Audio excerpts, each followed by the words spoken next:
பிரதமர் Datuk Seri Anwar Ibrahim 3 நாள் பணி நிமித்த பயணம் மேற்கொண்டு நேற்று மாலை ஜப்பான் வந்தடைந்தார். அன்வார் பயணம் செய்த பிரத்யேக விமானம் உள்ளூர் நேரப்படி இரவு 9 மணிக்கு ஹனேடா அனைத்துலக விமான நிலையத்தை வந்தடைந்தது.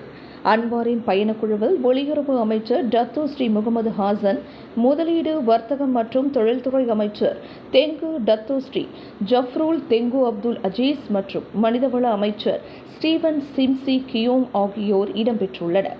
விமான நிலையத்தில் அன்வாரை ஜப்பானின் வெளியுறவுத்துறைக்கான நாடாளுமன்ற துணை அமைச்சர் யாசுஷி ஓசாகா மற்றும் மலேசியாவுக்கான ஜப்பானிய தூதர் கட்சுஹிகோ தகாயாஷி, ஜப்பானுக்கான மலேசிய தூதர் டத்தோ ஷஹாரில் எஃப்என்டி அப்துல் கானி ஆகியோர் வரவேற்றனர்.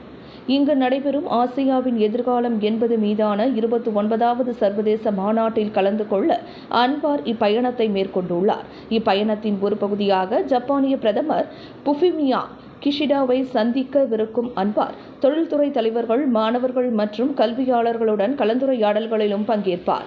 ஜப்பானை தொடர்ந்து 9 ஆண்டுகளாக மலேசியாவின் 4வது பெரிய வர்த்தக பங்காளியாக இருந்து வருகிறது. கடந்த 2023ஆம் ஆண்டில் மலேசியா மற்றும் ஜப்பான் இடையிலான மொத்த வர்த்தகம் 15,664 கோடி வெள்ளியாக இருந்தது.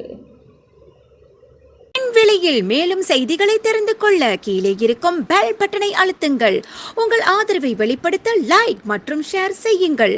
தொடர்ந்து விண்வெளியுடன் உங்கள் பயணத்தை தொடர்ந்திருக்க சப்ஸ்கிரைப் செய்யுங்கள்.